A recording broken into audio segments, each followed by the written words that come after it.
So, good afternoon to all of you. And this presentation I had taken in the G-Spark conference, thanks to Dr. Rangareddy and Dr. Lakshmi for that.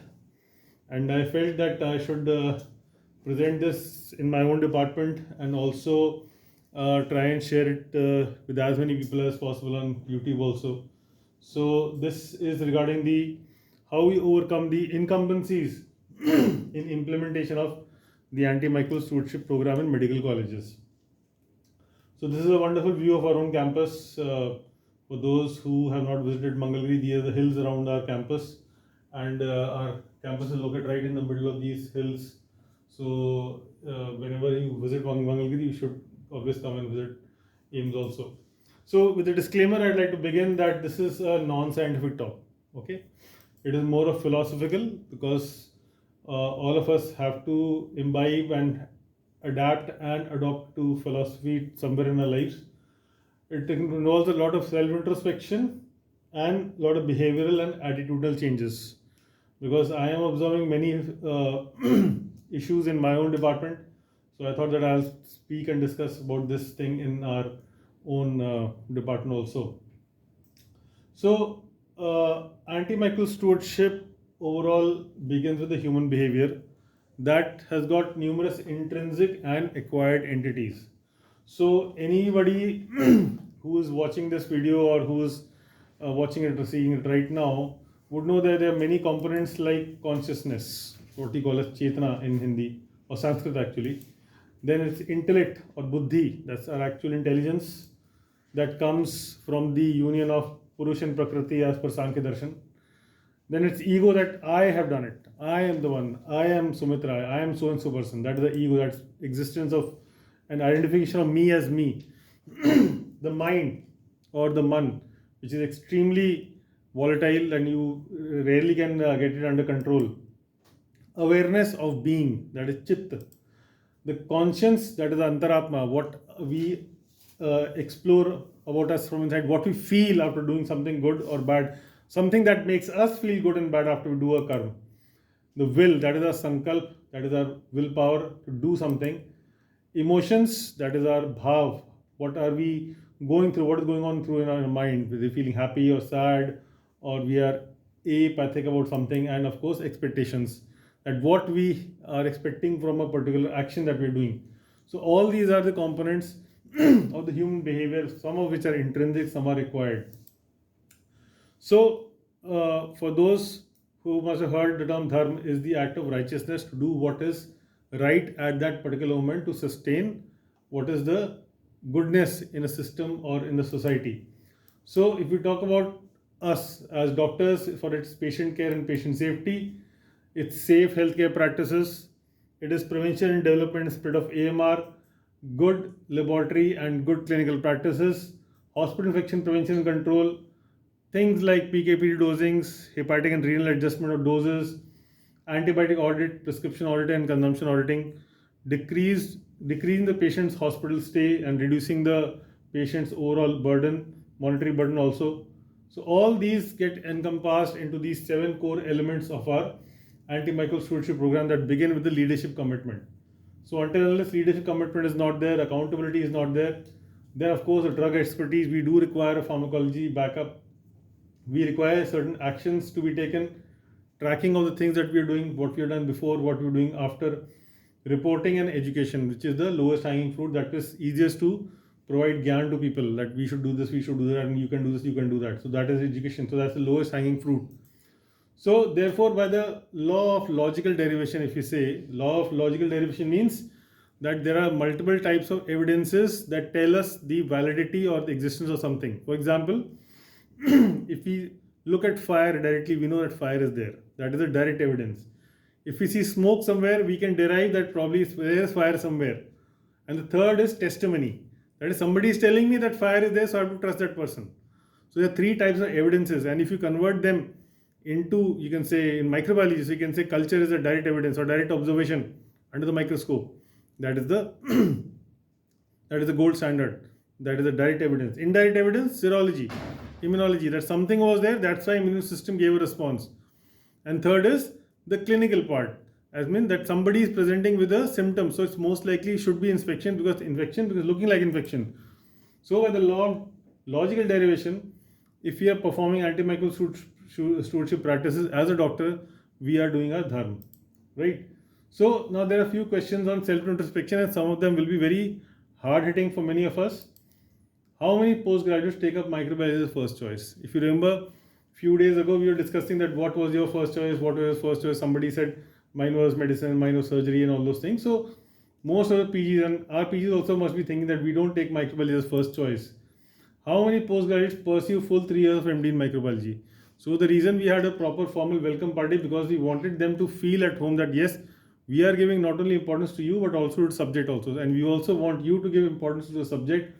And this was a very common question that was asked to us when we joined our MD almost 21 years ago. When I joined my MD, they used to ask that, will you complete your 3 years MD? Will you prepare for your entrances again?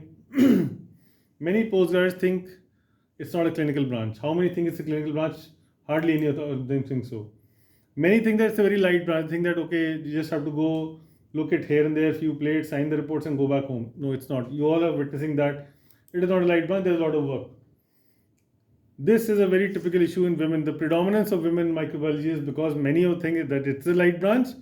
You can take care of a family, you can take care of a kids, so join. It's a lab branch. It's a lab branch. It's a very light branch. They don't understand that microbiology involves so many things: hospital infection control, antimicrobial stewardship, diagnostic stewardship, infection control stewardship. There are so many things which are happening, and of course 24/7 lab also.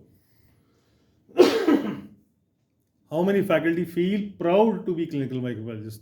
So until unless I don't feel convinced about my own subject, how can I make somebody else feel convinced about that?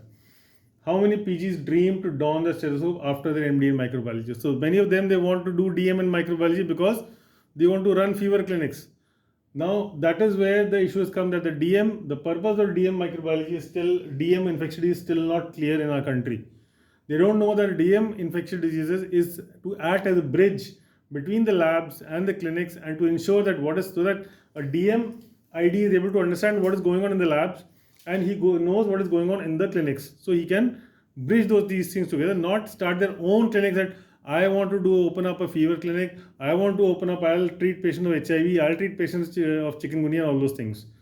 Now that is where the MD medicine people become insecure, because that's the infectious disease, the only thing that is now left in MD medicine.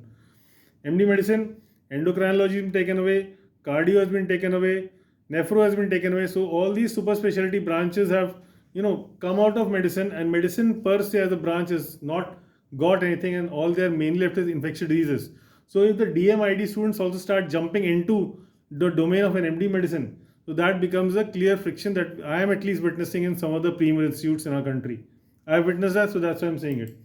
So the DMID has to know that they are the bridge, not the clinician per se, not the ID per se, because they have to ensure that the lab reports are implemented properly at the bedside.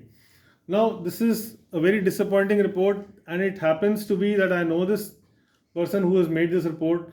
This is a case of MSSA, and they've reported amoxicillin and ampicillin over here. They reported amoxiclav, and there are no MIC breakpoints, as you can see. There are no breakpoints. They reported ampicillin, MSSA, cefaclor, cefazolin, cefepime. Then cefpodoxime, third generation cephalosporins. They've also reported drugs like piptazo, and also for MSSA they've reported teicoplanin and vancomycin. So that's terrible. And I happen to know this microbiologist, and unfortunately I discussed this report with a friend of mine who also knows this person. I won't name them. So I just texted him, and he texted me back with this message. So I'm just putting a screenshot of that message. Most students who come to microbiology don't take the subject as a first choice. So there is no inclination to learn the subject. Unfortunately, most of the faculty, it's a very critical point, most faculty is just a historical reflection of the same picture. So somebody who himself is frustrated as a faculty, how will he ensure that his students have that kind of interest for the subject? So when you don't have any respect for your own subject, how will you create the respect? Your student will have that respect for that particular subject. So that's that they themselves have not read anything, and now they don't want to read anything, and they're busy in alternate things like song and dance. So there are departments who, I know people from microbiology who have been into theatricals and all those things, who are not involved in the subject at all. There have been people like this. and the ones who are busy, who are actually good, they are busy with publications. Now, because publications are supposed to be the sign of your competence, so many of them, they are doing in silico publications. So there are faculty I know who are just sitting in their rooms doing in silico publications, just copy pasting here and there, and publishing in all those parasitic journals. So he says that doesn't matter. Man bhari mat karo. There'll be people. I'm sure the next generation will be better. I hope I can inspire some of those. So this is a very interesting paper which I am primarily referring to in this particular presentation. The challenges in implementing the antimicrobial stewardship program at secondary level hospitals in India, and exploratory study. So there are physician factors, like for example patient satisfaction is there, and a fear of litigation. So until unless I don't give a antibiotic to a patient, the patient won't feel satisfied, right? So you might say litigation, I've come from so far away and you're not giving me any antibiotic. Promotion by pharma companies. So we have also published a paper where you can see there's a website of clavulanic acid, where clavulanic acid has been combined with every practical cephalospore known to man, whether it's first generation or fifth generation. They're also the major source of income for the hospital. So many of the, you can say, the non-medical bosses or the MBAs which are running the hospitals. So there are a lot of corporate hospitals in Delhi which are run by MBAs who are the sons-in-laws of senior doctors. They're running the hospitals and they say the antibiotics are a major source. Why don't you prescribe antibiotics? Competition among doctors and time constraint faced by physicians. Absence of champion. So there is no one phase that you can say that this person is a champion. He can spearhead not only alone, but he can take the entire system with him. There is no passionate clinical microbiologist. And I am not saying this just for heck for it. I have been personally very vocal about clinical microbiology and infectious diseases, the way that I've gone through the subject as a student, and I still consider myself as a student also. And in one of the conferences where I was being too vocal about certain things, so there were certain people, they used to say that Dr. Sumit Rai is a microbiologist with a surgeon's spirit. So that is what I was described as. So we have to be very passionate about subject. You have to have that drive from inside. Poor interdepartmental coordination, yes, that's very possible, very much a major issue. The reason why I've delved so much deeply into PKPD is because in my previous institute, we didn't have a pharmacology department and we had to do the proper dosings for neonates and the preterms. So that is why I went to Nelson's, I went through multiple books to understand the PKPD of the antimicrobials. And many times there is no lab support and non-availability of antibiograms. So what we do is they start copying the national INSAR data and the national data and all those things, and that data is very, very, very, very dangerous. That data, they are not even presenting, they are presenting the clonal strains. So there are a lot of repetition, so there's a lot of high resistance. So you might think that you can simply treat a patient with a third generation cephalosporin or maybe a first generation. You start giving a combination of amiropenem and along with amikacin, like that. So the local antibiograms are not there. And of course, then there are patient factors like, I have come from so far away, why are you not giving me an antibiotic? Why are you just giving me goggles and go back home? So many patients, they demand antimicrobials. So they judge the doctor by the number of drugs that they are prescribed on their report. So like I said, there are numerous factors, patient factors there, doctors factors there, and the commercial factors. Of course, all these, they are contributing towards the inappropriate use of antimicrobials. Then of course, lack of trust between doctors and patients, antimicrobial resistance, a lot of promotional activities by these pharma companies. All of them, they are promoting the antibiotics. People are selecting antibiotics like Augmentin and all those things, and this is creating a lot of resistance also. Now, the challenges in implementing the stewardship program include, like I said, lack of interdepartmental coordination. Unfortunately, in our institute also, there are certain departments where we are not being able to create that kind of trust, where we require critical support, like for example, pharmacology department. Only little amount of consumption auditing has been done. We would really appreciate if we get more of support from the pharma department. Minimal support facilities. So, like I said, if a leadership component is not there, nobody will support you. If you don't have your own microscope, you don't have your own equipments, so it's going to be a major issue. Poor enforcement of regulations. Now, for those who don't know, Director General Health Services has already issued a notice, a guideline for the pre-authorization of antibiotics, and that has not been implemented. Director General Health Services has already issued the guidelines for the bare below elbow policy. That has also been not been implemented. So, despite the presence of the regulations, they are not implemented at the ground, at the grassroots level. Utility value of an antibiogram. I've already discussed, like we are releasing an antibiogram yearly on a yearly basis. Competition among the doctors, already discussed. Absence of a champion. So it may not be just a microbiology. Like for example, in certain aims, I know the program is being held by a pharmacologist. Somewhere the program is being held by the MD medicine. Somewhere it is held by a microbiologist. So it depends. It not necessarily have to be a microbiologist only. It can be anybody else. Time constraints. So I need to treat a patient in 3 days. So I need to treat my patient in 2 days. So that is time constraint that leads to the compromise in the choice of the antimicrobials. Sustainability of the AMS program. So we need to have a implementable universal antibiotic policy, which is possible only by two things: if you have your own antibiogram data and if you got good liaising between the clinical department. So there is data to convert data into policy. That itself is a big challenge. First challenge to create the data, and then from the data to convert into a policy. Collective responsibility. So it's not just the job of microbiology department. It is the job of pharmacology. It's the job of medicine, surgery, obs and gynae.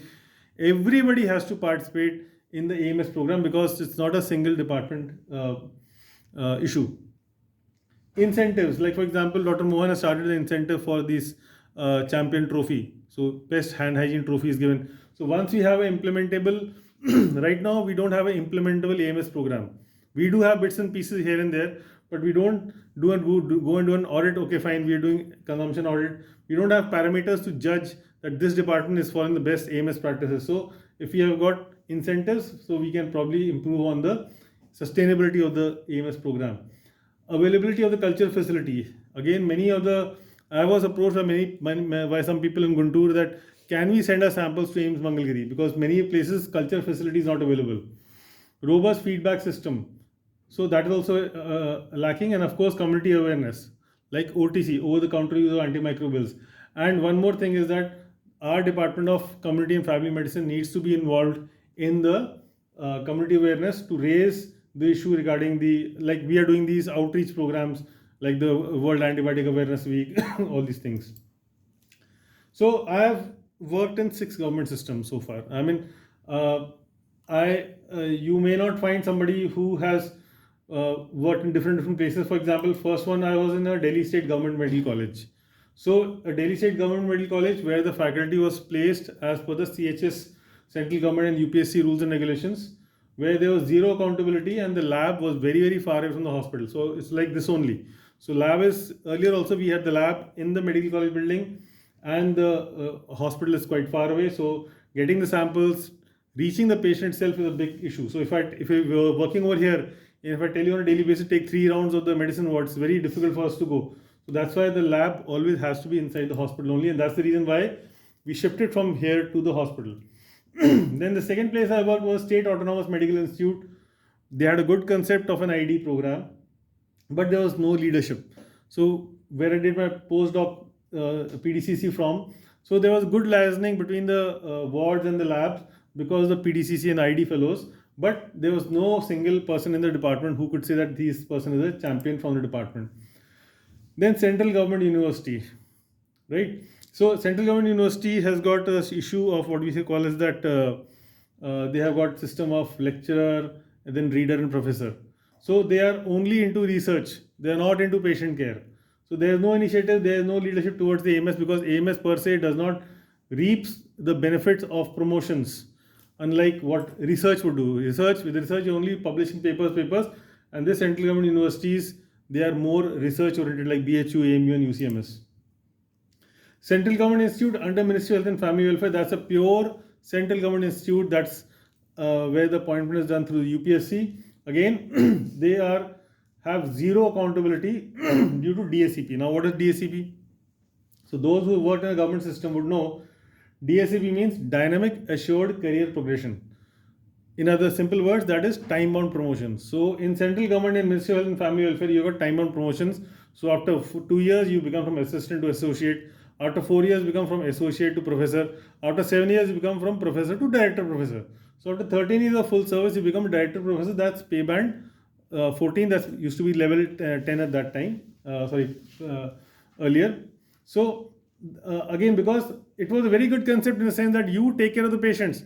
Don't worry about publications. You take care of the patients only. You implement these things. We'll take care of your promotions. Now what has happened is people are exploiting the system. They don't work and they get promoted. So that is the major issue with the central government institutes under Ministry of Health and Family Welfare. The fifth institute is a state autonomous pediatric institute where I was there. I was used to stay on the campus. The campus was so my house was so close to my lab that the Wi-Fi of my lab of my house used to catch in my lab. It was so close by, so it was stone throw distance. So every night I used to come for reporting. I used to be with my clinical colleagues, a pediatric surgeon and a pediatrician. We used to do night reporting, and over there I was able to reduce the turnaround time for blood culture reports. And I'm saying actually the actual blood culture reports from the time of receiving of the blood culture bottle to less than 24 hours. So at night, the moment the bottle used to flash positive, maybe 10 o'clock, 12 o'clock, 11 o'clock, we used to put a culture, and we did have a Vitek and a Bactilert, and because of that, the report could be sent in less than 24 hours, and that's where I started the breakpoint to MIC quotient reporting and along with the holiday reporting. Now the issue was that insecurities. So certain people in the senior post, senior position said, why are you working on a Sunday? Like pathology people, they used to feel very scared. Why microbiology is working on a Sunday? Why is there holiday reporting? Because that makes us look puny like that. So I told those people, you give it to me in writing that sepsis is not an emergency. I'll not do it. Nobody can do that. Sepsis is an emergency, and microbiology, when the infections don't take the break, even microbiologists don't take a break. Now I have come to work in a central government autonomous body under Ministry of Health and Family Welfare in the Pradhan Mantri Swasthya Bima Yojana, AIMS. Yes, we have good leadership as a director. Thankfully, a director is a surgeon, and he understands the concepts of antimicrobial stewardship and what is infection prevention and control. There is accountability. I have personally, along with my colleagues, have taken the responsibility to be the focal and nodal point for AMR, AMSP. Dr. Mohan is here for the hospital infection control. And yes, we have got a responsibility. We do have an AMSP team. We do have at least one point of contact with the pharmacology department where we can do the consumption auditing. And then the issue with the state government where I have not worked is that non-permanency. You all must have seen the state government medical colleges, the faculty often get shifted out, or they get transferred after 3 years, 4 years, 5 years. So they also might think that why should I take so much of effort in building up a department and starting AMS program when I'm going to get promoted or maybe shifted out after a few years. So there's no ownership over there. So you need to have ownership to have a sustainable program for AMSP. So what factors ultimately create incumbency towards AMS implementation? And please note very carefully, it is not the logistics, it is not the absence of automation, it is ego. Like I said, some HOD will say, why is he working so much? Why is my junior working so much? That will make him more popular with the clinicians, and I'll look like an idiot like that. So that ego, so that's poor leadership.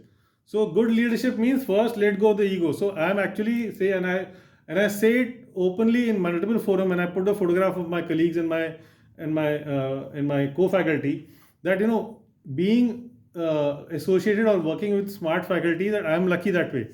I don't have to put so much of mind because there are other people to think of those things. So you have to let go as a leader. You have to first let go of your insecurities, and if you're insecure, that reflects poor leadership. Greed and apathy and private practice. So why should I work so hard? Let me leave this department 4 o'clock and join some lab and get maybe 20,000-30,000 extra from there. So there have been people who are doing private practice separately also and not implementing AMS practices. Lack of ownership in a non-transferable job. So many times what happens, it's a double-edged sword. If it's a transferable job, there's no ownership. If it is non-transferable, it's permanent, why should I do it? Nobody can transfer me. So people try to find the easy way out in both the systems, whether it's a transferable job or a non-transferable job. So there are people who have done a very good job despite being in a transferable job also, and there are people who have done nothing despite being in a permanent incumbent job. Then inferiority complex. Like most people look at it as a job. This is my job. It is not a career. It is light branch. It is for ladies. Ladies should join. So that is a very, very, I would say a very pessimistic approach to think that microbiology is a light branch. No, it is not. There are stupid government rules like transfers. You expect doctors to develop a system, implement the system, and then suddenly you transfer them. So those kind of things are very, I actually want to use the word stupid over here. entering the stationary phase of the growth curve. Now, when I was a postgrad student, there was a very senior professor who actually used these words. I don't need to attend these seminars. I know everything that I need to know. There were people like that. So they, like I keep on telling you, now the concept is that what we say, the gut feeling. Why do we say gut feeling? Because our entire personality is determined by the gut microbiota, and because we are made up of 10 per 35 so many cells and 10 times the number of bacteria. So what happens is that we just behave like them. The growth curve. So we are learning in the initial phase. We start. So once we reach a stage, we stop learning. So the day you stop learning, you reach a stage where I know everything. I don't need to implement anything. So that should not be there.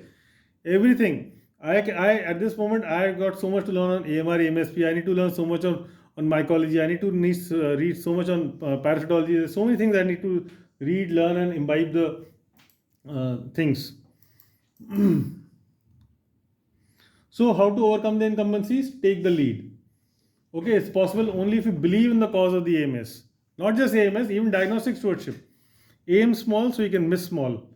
CDC core element checklist. So don't try to implement. So those who have applied for faculty posts in new medical colleges or they're aiming for that, don't think that overnight or maybe in 1 or 2 years time you'll change the world. No, you can't do that. You have to take one baby step at one time. First of all, convince the administration, and you can convince them only by giving yourself as an example. Proven example, setting an example. How you can set an example? Make microbiology diagnostics available 24/7. As of today, our director is most supportive for microbiology because microbiology was the first department to take the initiative to start 24/7 lab. Pathology and biochemistry have not been able to do it so far. They have to take the support from an outsourcing lab. Automation definitely helps. It definitely helps. But that doesn't mean if you don't have automation, you cannot implement AMS. So how I overcame incumbencies in AMS? So when I joined over here, and Dr. Mohan and Dr. Nidima and Dr. Devrat are witness to it, I'm sure they'll tell you maybe separately also what was going on over here. There were times when they had submitted almost on the verge of submitting their resignation. Nothing was going on. So when I joined over here, we started the cultures. So 1st of January 22, we had the data on a WHONET also. So we started building up the WHONET in January 22, 31st Jan 2022, because I knew what is going on in the NMC and I knew Dr. Vijayalakshmi Nag. She was formulating the rules and regulations for the implementation of the AMS committee. So 15 February, that office order came out to formulate individual AMS committees which are separate from the HIC committees. And that time, even though I was new, somehow director knew my background and he knew that he's very persistent and he's I'm going to press him a lot. He said that an already HIC committee is existing. Why do you want a separate AMSP committee? I said, no, sir.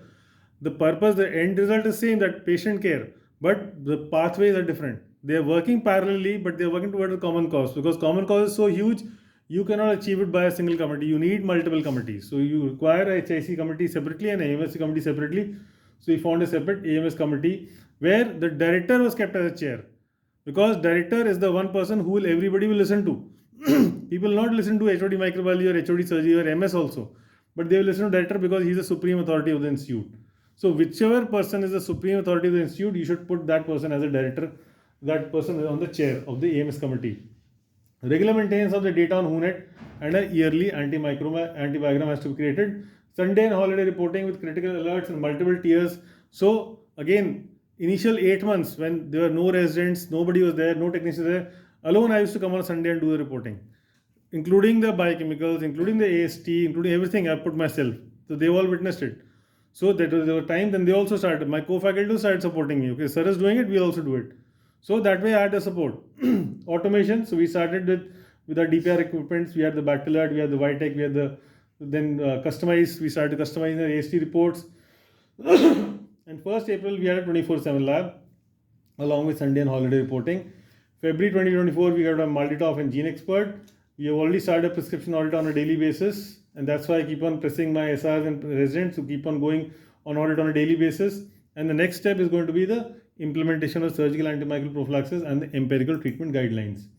So if we talk about 10 fundamental sequential principles that guide antimicrobial stewardship and appropriate antimicrobial uses to have the proper selection of empirical antibiotics. And even if a patient has got a bacterial infection, treat only if the therapy will alter the course of the patient. So patient has come with diabetic foot infection, you start giving augmentin, that's not going to treat the patient. So you have to focus on the local infections. Empirically target the microbes that can cause a disease in differential diagnosis, and a lower threshold of empirical therapy should be there for critically ill patients like meningitis cases or sepsis cases. In that case, your threshold should be lower. In the sense, if there is a case of meningitis, you can go in for an intrathecal therapy also. Host factors will affect the breadth of empirical antimicrobial therapy, altering the likely microbial cause of infection. PKPD dosing. So many of the clinicians don't know what are PKPD dosings. Many microbiologists don't know PKPD dosings. And unfortunately, and I'm telling you the truth, one of my colleagues in one of my previous institutes, I asked him, I need you to teach me what is Monte Carlo simulations.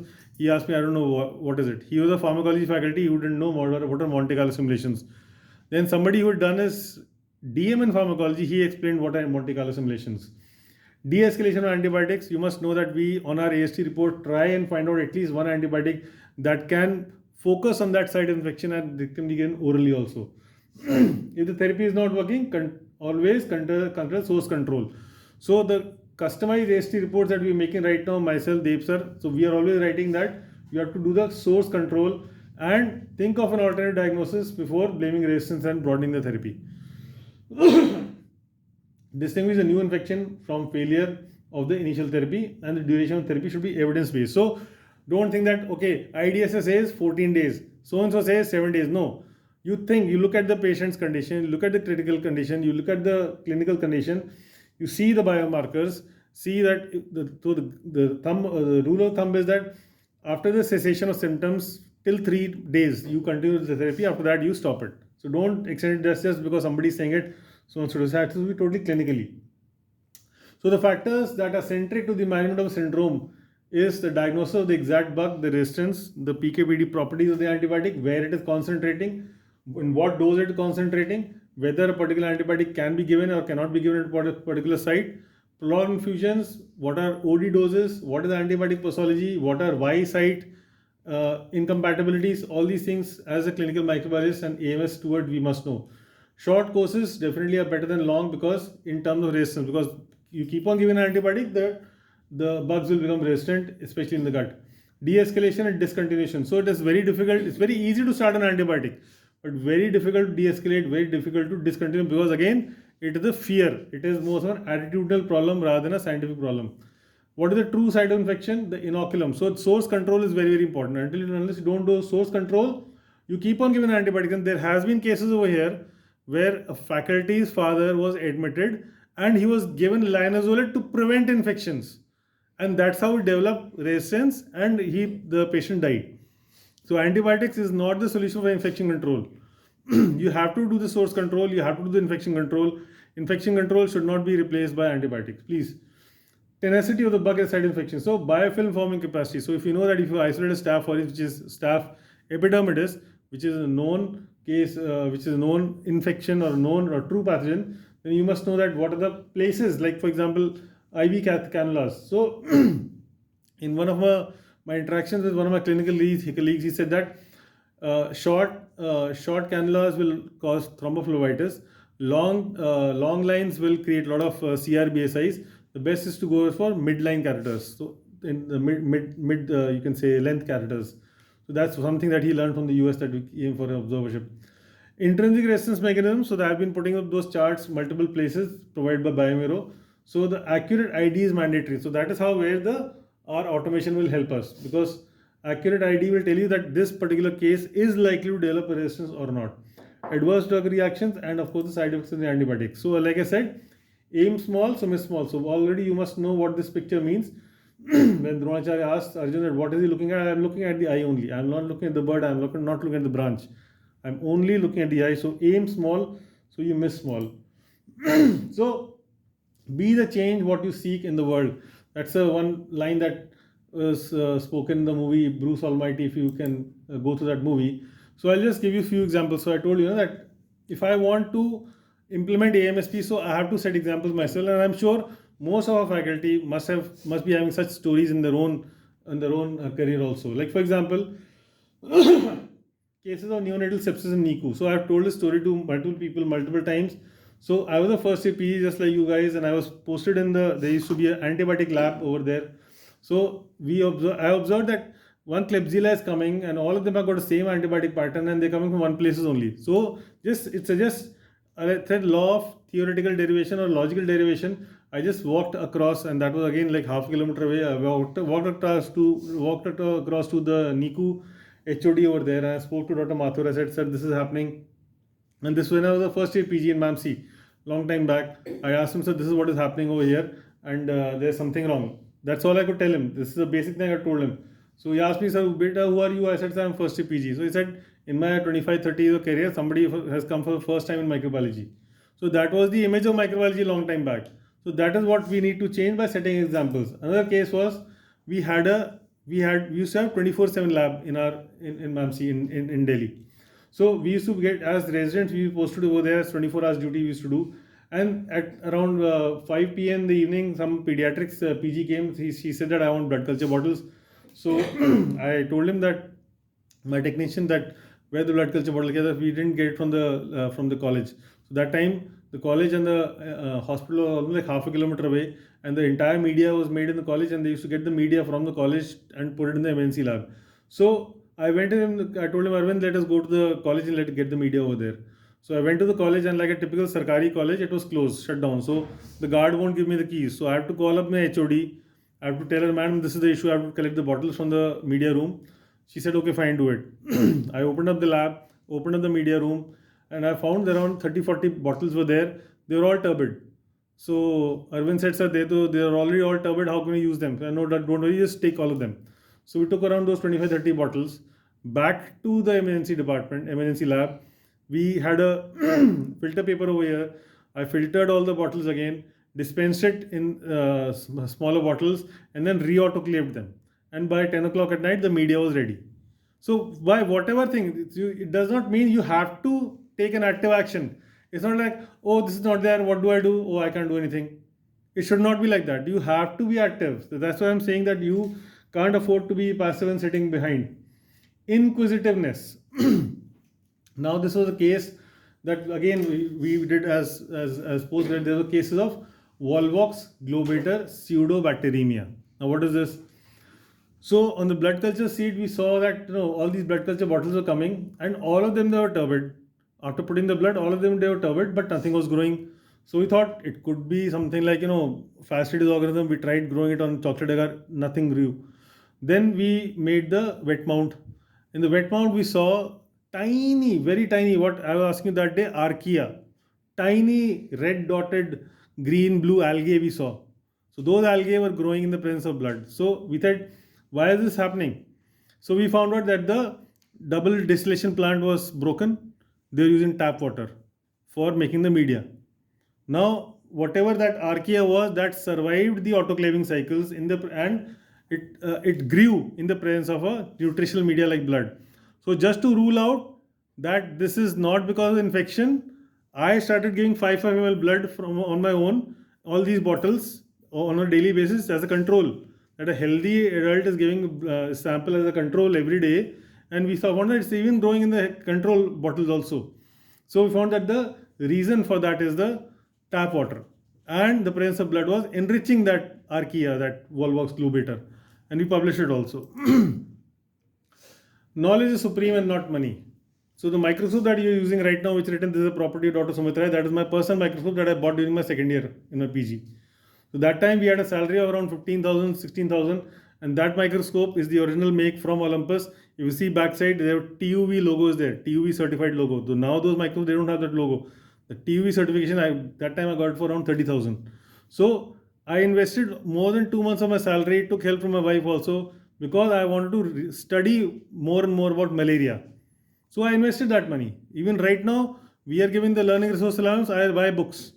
Right? So that is what the knowledge is supreme, and not, that's what my perception is. People may think differently. That's my perception. Then, of course, like that, passion for a subject and new food for thought, which I keep on telling you, that if you feed glucose to the bacteria will utilize the glucose. Then once the glucose is finished, then what next?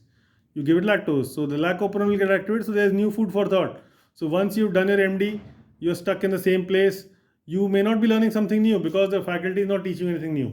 Whatever that you learned on your own. But if the faculty was actively teaching you, interacting with you, you are learning something new, then there's new food for thought every day. But if there's no food for thought, then you move on to a new place. So that's why I also moved on. I was doing a regular SRship in MAMC. I left there and I went and joined as ad hoc in Sanjay Gandhi PGI and did my PDCC over there. So it is the hunger for knowledge that should be there for new things. So if you've seen this, it is always, I always insist about teamwork. It's all about teamwork. So as I won't say as I am spearheading the department, so I have given individual responsibilities and trying to empower everybody in the department, and all are working as a teamwork and all acknowledge each other's work also. That's why I say I am because we are. Until unless teamwork is not there, and it's not just inside the department, everywhere, among the residents, among the faculty, among inter-department coordination is not there. So that's why this is, you must have seen this on the backside of our QSP that we made. And our director sir also said that get this patented. It's a very well made thing. Department of Clinical Microbiology Infectious Disease means devotion, dedication, duty bound, discipline, decorum, decency, diligence, dreams, daring. Okay, dependable and determined. So you should not be scared of taking new steps and doing something. So that I keep on pushing my co-faculty also, start new investigations, start new tests, do this, do that, let's do this thing together. So that's why we have to all do a lot of teamwork and put our egos aside and do teamwork. So AMSP cannot be enforced. Nobody told me to go at night and get the media and do this. Nobody told me that at 12 o'clock at night you go to the patient's bedside and take sample from his earlobe just because he's suffering from microfilariae, a suspected case. And I took 11 slides from the patient's earlobe. 11 slides, I stained myself with the Jimda stain, looked on the microscope, I couldn't find anything. Then I gave those 11 slides to my SR, he also couldn't find anything. Then I rescanned the slide, and out of those 11 slides, in one field I found a Wuchereria bancrofti microfilaria. And that slide I have shown it for years and years together to many of the students, to PG and everything. I think I've lost the slide now. So that's why I'm saying that AMSP cannot be enforced. It will come from within only. It comes from within. Like I am giving my examples, everybody would be having their own examples. I'm just giving my sightings. There are many people who must have done much more, right? So it can be practiced in the absence of automation. So, for example, if your bacteria is not there, what do you do? What we used to do, we used to actually take for blood culture bottle, we used to look at the turbidity. The overnight we see the turbidity. If it's turbid, yes, make a gram stain, find out. Why do you want to wait for another day that, okay, I'll make a blind subculture, then I'll put up on the plate, and next day I'll look for growth or not. So no, don't do that. Look at the headspace turbidity in the absence of bactylate and all those automated blood culture bottles. So I keep on saying the day of awakening is when the microbiologist starts perceiving himself as a clinician rather than a laboratorian diagnostician. So as you know, our neighboring department, they have still not started their own lab, and they are older than us, right? So you don't consider yourself as a laboratorian, you are a clinician. You are a back-end clinician, always coordinating with the clinics and the labs. Any small step for patient care in AMS component is the step toward the implementation of AMS. Any small step for patient care is a step in. So ask yourself on a daily basis, what one thing I did for patient care which actually makes me feel proud? Did I go to the bedside? Did I do a prescription auditing? Did I alter the treatment of the patient by discussing the case with the clinician, with the resident over there? Does the resident on medicine knows that I know these things and they don't? So you have to. That's why I keep on pressing you again and again and again that you have to go on the bedside every day and ask these questions. So there are two things. Karm is that you do something and that you say that I am doing it. So that I ego is there. And because I am doing it, so I have some expectations. So when you remove these two components, what is famously said by Karmanyavadhikarasya ma phaleshu kadachana in Srimad Bhagavad Gita, say that practice akarm, that means dissociate our actions from ego and expectations. Okay, I am doing this, so I am so and so. Don't just put that aside. And because I am doing it, I will get that. That also you put aside. Because expectations will give you a lot of depression. Oh, this didn't happen. Because you were expecting, that's why. If you had no expectations, if it has happened, fine. It doesn't happen, that's also fine. That is what the equipoise that Gita teaches us. And I say the evil and the good, both are inside us. The Devta and Danav, both are in us. The self decides whom to feed. You want to feed, I'm not feeling well, don't feel like going to the clinics right now, I'm feeling lazy. So that is your Danav. And if you, no, let me think what have I done good for one patient, at least I can do something. So even that thought will provoke you that no, I'll go to the bedside and do this for the patient. Or I'll call up the clinician, no, this is a gram. Oh, clinician, the technician said some gram negatives there in the blood. Let me go early in the morning and find out what is it and call the clinician immediately. So those are things that will help you. So what is the self? Self is the true us that tells us that whether to do this or not to do this, and if it's a good thing to do that. So antimicrobial stewardship gives you, this is another raincoat that I wrote, gives you a choice whether you want surgical site infections or you want surgical strike on infections. And this is the chart that we've published everywhere, and we have posted in our hospital and our college building also. And this is another thing that I wrote from Jurassic Park.